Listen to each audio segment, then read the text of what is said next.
From the PEP Radio Newsroom, this is the Hourly News Blast. LGBTQ Nation is reporting Melissa McCool, the now former Texas A&M University lecturer, who was fired for teaching that transgender people exist, filed a federal lawsuit against the university on Tuesday. McCool alleges that university administrators violated her free speech and due process rights just to appease transphobic politicians after a student recorded her classroom disagreement with the lecturer. McCool's lawsuit accuses the chief of staff of Texas Governor Gregg Abbott, a Republican, of pressuring the university's now-resigned President Mark A. Welsh III to fire her.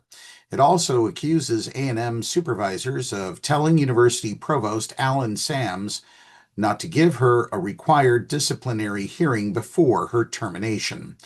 There is no satisfaction in doing this, only sadness, she said, according to the Texas Tribune. I had hoped to keep doing that work for many years to come.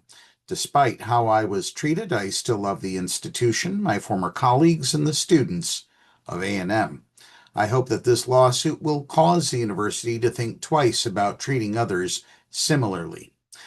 McCoul says she was fired even though she didn't violate any law or university policy. Instead, she was terminated for exercising her academic freedom guaranteed under the First Amendment, her lawsuit states.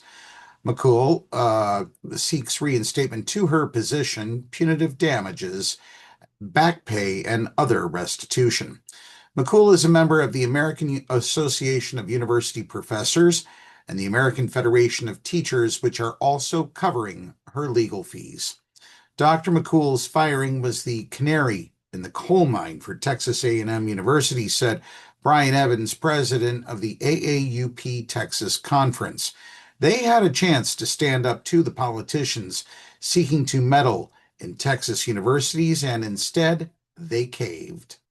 Texas A&M University fired McCool, removed the dean and department head of the school's College of Arts and Sciences, and accepted Welsh's resignation after a Christian conservative student secretly recorded a class conversation in which the student told McCool that it is not legal to teach about gender ideology because, quote, according to our president, there's only two genders, end quote. McCool was teaching a course on children's literature that included mention of trans individuals. McCool told the student that if they were uncomfortable, they had the right to leave and to discuss their complaint with the department head.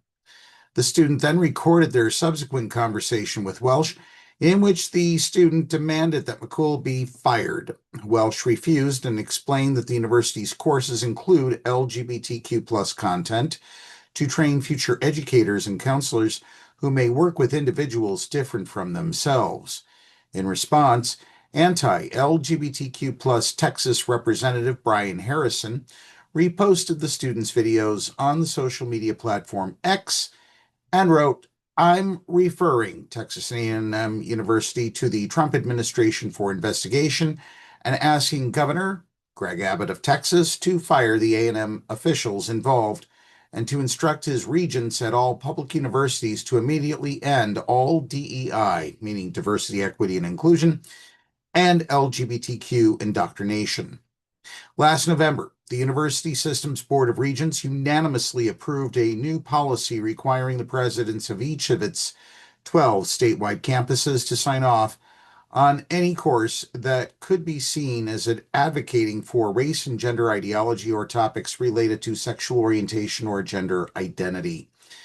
Last month, the university blocked a philosophy professor from teaching Plato's Symposium because it acknowledges gay, lesbian, and bisexual orientations. This month, the university ended its Women and Gender Studies program and 6 courses because they were deemed incompatible with the university's new anti-LGBTQ plus policies.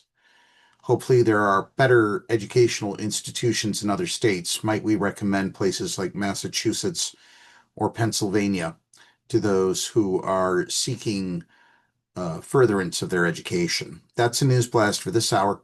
PEP Radio is available on the Live 365 app, the PEP Radio page at paequality.com, Roku, and Alexa. Speaking of Pennsylvania, Pennsylvania Equality Project is conducting its housing survey for 2026. Details are available on their website at paequality.com. Up next, we have the Meadville area weather forecast here on PEP Radio.